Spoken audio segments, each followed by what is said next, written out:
संगठन के प्रकार हम पढ़ रहे हैं बेटा। कार्यात्मक संगठन, प्रभागी या विभागात्मक संगठन। उस विभागात्मक संगठन के अंतर्गत हमने देखा कि उत्पादन के आधार पर। अब क्षेत्र आधारित संगठन के बारे में हम देखते हैं। टेरिटोरियल ऑर्गेनाइजेशन स्ट्रक्चर क्या होता है? वृहद स्तरीय उपक्रमों का कार्यक्षेत्र राष्ट्रीय होता है। वृहद मतलब बड़े स्तर पर जो उद्योग होते हैं ना, वो राष्ट्रीय स्तर पर होते हैं, पूरे देश के लेवल पर होते हैं। इस कारण ऐसे उपक्रमों में क्षेत्र आधारित संगठन संरचना अपनाई जाती है। मतलब ऐसे बड़े बड़े उद्योग जो पूरे राष्ट्र में फैले हुए हैं, अतः उन्हें क्षेत्र के आधार पर संगठित किया जाता है। प्रत्येक क्षेत्रीय इकाई अपने अंतर्गत आने वाली क्रियाओं के लिए पूर्ण रूपेण उत्तरदायी होती है। मतलब हर क्षेत्र में वो इकाई स्थापित की जाती है और उस इकाई के अंतर्गत पूर्ण रूप से उत्तरदायी होती है। इस संरचना में उपक्रम के क्षेत्र को राज्य, संभाग, शाखा इत्यादि में विभाजित कर दिया जाता है। जैसे बैंक है, बीमा कंपनी है, यातायात कंपनी है, आधारित संगठन संरचना को अपनाया जाता है। अर्थात जो पूरे देश स्तर पर, राष्ट्र स्तर पर जो संस्थाएं फैली होती है, अपना व्यापार कर रही होती है, उसको क्षेत्र के आधार पर जो है स्थापित किया जाता है। उसका संगठन उस क्षेत्र के आधार पर बनाया जाता है और उस क्षेत्र के विभाग के अंतर्गत जो भी काम होते हैं वो इकाई उसके लिए उत्तरदायी होती है। जैसे मान लीजिए बैंक ऑफ बड़ौदा, अब इसका मुख्य कार्यालय तो बड़ौदा में स्थापित है, पर अब धीरे धीरे ये पूरे इंडिया में फैल गई।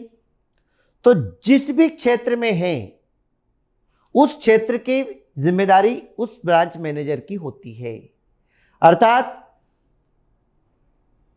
क्षेत्र के आधार पर, मतलब किस एरिया में है, किस राज्य में है, किस जिले में है, ये सब चीजें संगठित कर दी जाती है।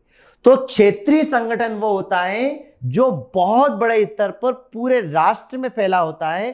अतः हर राष्ट्र के हर क्षेत्र में, हर जिले में वो इकाई स्थापित की जाती है और उस इकाई के लिए उस इकाई का जो प्रबंधक है, मैनेजर है, वो जिम्मेदार होते हैं। वही उस कार्य को सौंपते हैं, वो इस कार्य को देखते हैं। ऐसे क्षेत्र को हम बोलते हैं क्षेत्र आधारित संगठन संरचना। ठीक है। बीमा कंपनी है, यातायात कंपनियां होती है, और भी जो कंपनीज है जो पूरे इंडिया में फैली हुई होती हैं, पूरे राष्ट्रीय स्तर पर है, तो किस एरिया में, किस क्षेत्र में है, किस जिले में है, ये संगठन संरचना निर्धारित की जाती है। इसलिए उसको क्षेत्रीय संगठन भी कहा जाता है। क्षेत्रीय संगठन से क्या लाभ होते हैं? क्षेत्रीय संगठन से पहला लाभ ग्राहकों से निकटता रहती है। मतलब हर क्षेत्र में अलग आपकी ब्रांच है, तो वहां के कस्टमर से वहां की ब्रांच अटैच रहेगी। कस्टमर और ब्रांच इनमें निकटता बनी रहेगी, तो कस्टमर बढ़ते चले जाएंगे, व्यापार का विकास होते चला जाएगा, वो यूनिट डेवलप होती चली जाएगी। दूसरा, स्थानीय कुशलता एवं सुविधाओं का लाभ मिलता है। स्थानीय कुशलता का मतलब जब एक स्थान विशेष पर वो होती है तो उस एरिया की जो भी फिक्स फैसिलिटीज हैं जो उसको मिल जाएगी। किस एरिया में किस तरीके के लोग हैं, जो भी है उस एरिया की सारी सुविधाओं का लाभ उनको मिल जाएगा, क्योंकि वो स्थान पर स्थिर होती है। इसमें समय तथा धन दोनों की बचत होती है। समय और धन दोनों की बचत इसलिए है क्योंकि हर क्षेत्र की इकाई अपनी अलग है, तो उस क्षेत्र के ग्राहकों को वो इकाई देख लेगी, दूसरे क्षेत्र के इकाइयों को दूसरा क्षेत्र संभाल लेगा। इस प्रकार आपको दूर दूर तक जाने की जरूरत नहीं है। बस एक बार आपको समय लगता है कि वहां पर एक बार उस इकाई को स्थापित करना पड़ता है, बस उसी में समय लगेगा, उसी में जो पूंजी लगना है लगेगी। बाकी इसके बाद समय और धन दोनों की बचत हो जाएगी। इसमें मांग और पूर्ति के मध्य संतुलन बनाने में भी सुविधा होती है। मांग और पूर्ति के मध्य मतलब जिस वस्तु की मांग है, किस प्रकार से यहां वस्तु की आवश्यकता है, उस प्रकार से वो वस्तु मंगाई जाती है। उसकी पूर्ति मतलब आपके पास स्टॉक में वो वस्तु किस प्रकार रखी रहेगी ताकि ग्राहक मांगे और उसको दे दिया जाए। तो मांग और पूर्ति के बीच संतुलन बना रहता है। इसमें स्थानीय व्यक्तियों का सहयोग प्राप्त होता है। डेफिनेटली अगर आपकी यूनिट किसी जिले में, किसी क्षेत्र में, किसी राज्य में स्थित है तो वहां के व्यक्ति वहां पर कर्मचारी काम करेंगे और इसका लाभ सबको मिलेगा, क्योंकि स्थानीय व्यक्ति जो रहते हैं वो आपको हर तरीके से कोऑपरेट करते हैं, सारी सूचनाएं देते हैं, हर तरीके का काम पूरा होता है। तो स्थानीय व्यक्तियों का पूरा पूरा आपको सहयोग मिलता है हर तरीके से। और इसमें समन्वय में सुविधा होती है। समन्वय मतलब यही कि सभी विभागों में सामंजस्य तालमेल बना रहता है, सब एक दूसरे से लिंक होते हैं। इनका मुख्य कार्यालय जहाँ होता है वहाँ से सभी ब्रांचों को केंद्रित किया जाता है, तो सभी में एकरूपता बनी रहती है।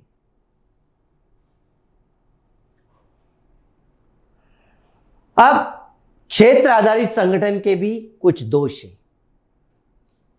वृहद एवं विशेष परिस्थितियों में यह संगठन लाभदायक होता है। पहली बात तो ये तब ही उपयुक्त है जब बहुत बड़े स्तर पर आप काम कर रहे होते हैं और पूरे राष्ट्र में यह फैला हुआ है, तो ही यह क्षेत्र, यह संगठन आपके लिए उपयुक्त है, अन्यथा इसकी कोई आवश्यकता नहीं है।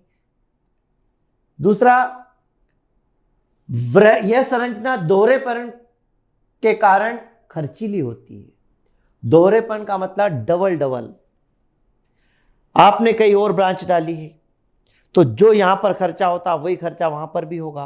डबल डबल कर्मचारी होंगे, साधन डबल डबल हो जाएंगे, हर चीज डबल हो जाती है। इससे खर्चीली हो जाती है और उनको निकालना आसान नहीं हो पाता है। तो संरचना क्या हो जाती है?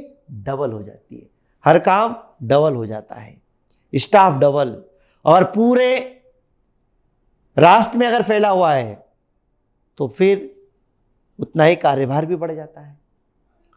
इसमें सामान्य योग्यता एवं पद वाले व्यक्तियों की अधिक आवश्यकता होती है। सामान्य योग्यता, क्योंकि इसमें जनरली काम करने के लिए नॉर्मल योग्यता वाले व्यक्ति की जरूरत होती है जो आसानी से उपलब्ध हो जाते हैं।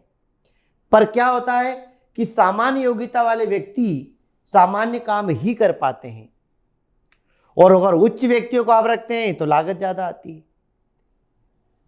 और इसमें समन्वय और सामंजस्य की कठिनाइयां आती ही है। अभी हमने बोला कि समन्वय बना रहता है, तो समन्वय बनाया जाता है, बनाना पड़ता है, लेकिन बहुत कठिनाइयां आती है, क्योंकि हर क्षेत्र, हर डिपार्टमेंट, हर राज्य में जरूरी नहीं है कि सभी बराबर बराबर सफलता हासिल करें। सबकी सेल अलग है, सबके काम अलग होते हैं, पूरा एरिया, पूरा डिपार्टमेंट अलग हो जाता है, तो उनके बीच सामंजस्य बनाने में कई बार कठिनाइयां आती है। विभिन्न क्षेत्रीय प्रबंधकों के मध्य आपसी प्रतिस्पर्धा संगठन को हानि पहुंचाती है। विभिन्न क्षेत्रीय प्रबंधकों के मध्य, अब अलग अलग क्षेत्र के प्रबंधक जो होते हैं आपस में जब कंपटीशन करने लगते हैं तो उससे संस्था को लॉस होता है, क्योंकि इससे वो एक दूसरे को सहयोग नहीं देंगे बल्कि स्वयं के विभाग को प्राथमिकता देंगे। इससे संगठन का नुकसान होता है और मुख्य कार्यालय से विभिन्न शाखाओं में नियंत्रण करने से कठिनाइयां आती है। अभी हमने लाभ में देखा कि जो हेड ऑफिस होता है वो सभी को कंट्रोलिंग करता है, क्योंकि आजकल ऑनलाइन है। देश तो क्या, विदेश में भी अगर आपकी शाखा है तो उसको यहां बैठे बैठे आप कंट्रोलिंग कर सकते हैं। तो इस प्रकार इस क्षेत्र के अंतर्गत भी शाखा द्वारा जो भी होता है उसका मुख्य कार्यालय कंट्रोलिंग तो करता है, लेकिन उसको कंट्रोल करने में बहुत ज्यादा कठिनाइयां आती है। इस कठिनाइयों के कारण जो है संगठन अपने उद्देश्यों की पूर्ति नहीं कर पाता है। तो इस प्रकार क्षेत्र आधारित जो संगठन होता है उसके अंतर्गत ऐसे ही उद्योग स्थापित किए जाते हैं या व्यवसाय स्थापित होता है जो बड़े स्तर पर हो, पूरे राज्य में फैला हुआ होता है। तो जहां उसके लाभ है वहीं इसके कुछ दोष भी होते हैं, जिसकी वजह से उसको संचालन करने में कठिनाइयां आती है।